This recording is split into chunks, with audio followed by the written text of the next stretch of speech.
McNeil Mavericks quarterback Luke Hutchison. Luke, I appreciate you holding on, fam. Thanks for joining us. Of course. Thank you for having me. Hey, Luke, what you doing to stay coronavirus free? I'm just keeping my social distancing, but I still got to get my work in, so I go to the fields every other day just to get some work in. Now, you busting out last year. I think people kind of knew what was coming from your days as a freshman, but kind of talk about what it meant to get, basically the reins handed to you last year as a sophomore. It was big. Coach Mackey trusted me with that, and he believed in me, and he knew I had the talent to do it. That was a year that each year I'm thinking about growing, just getting a little bit better. Sophomore year, I use it as just to get my feet wet. Next year I'm coming.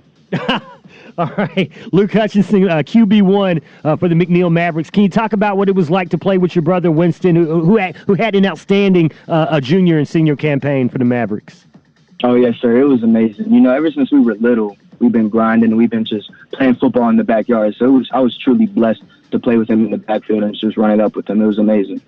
Yeah, man. Yeah, now talk about that, because when you're 2 years behind your older brother, you don't know for sure. Like, you hope, but you're like, man, I hope I get to play as a sophomore so we get to be on the same team. Can you kind of talk about that mindset growing up?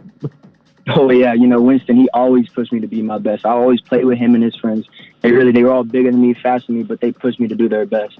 So, it was amazing having him as my brother to push me throughout the whole way. Yeah. All right. Now, have you talked to the new head coach, Scott Hermes? Of course, for those that don't know, defensive coordinator for the Vandergrift Vipers.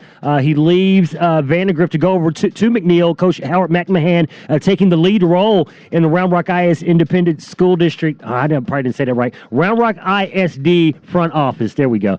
So now he has a front office job. Have you had a chance to talk to Coach Hermes and your thoughts? Oh, yeah. Me and him, we've gotten a good chance to talk. He's been at the school for a while, too. I really like what he's doing. At McNeil, we needed a change, so it's good that he comes in. He has the right mindset, and we're just ready to get to work.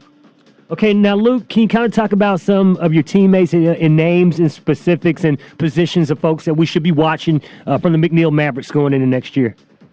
Oh, we got it. It starts with the O-line. My boy Kyle Lusher, he's the center.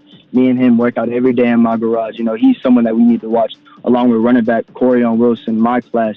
He got real speed, and then receivers, we have a bunch of guys stepping up from the JV level, and then even some varsity cats returning, like Jonathan Samaru, Carter Faulkner, Just okay. Don't sleep on them is what I'm saying. Okay. All right. McNeil coming for y'all, 25-6A next year. All right, Luke, we appreciate you holding on, man. You got a bright future ahead of you. Glad that we got to get you on this week. Before we let you go, who you shouting out to? Oh, shout out Mav Nation. Shout out everyone who supports us. And shout out to my old coach, Coach Pleasant, who's now over at Rouse. He really developed me into the quarterback I am, and I couldn't be here if it wasn't for him. So big shout-outs to him. Okay, that's what's up, man. The community, it remains strong. Luke Hutchison, superstar today, megastar tomorrow. Luke, appreciate you. We'll be watching out for McNeil next year. Thank you for having me. Yes, sir.